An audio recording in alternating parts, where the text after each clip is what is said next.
आमदार सतेज पाटील यांच्या नेतृत्वाखाली कोल्हापूरच्या किणी टोल नाक्यावरील काँग्रेसचं आंदोलन हे आता स्थगित झाले।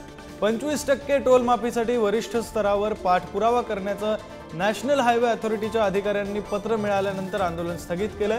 तर खराब रस्ते 15 दिवसात दुरुस्त करून देण्याचंही आश्वासन देण्यात आलंय आणि त्यामुळे हे आंदोलन आता स्थगित करण्यात आले।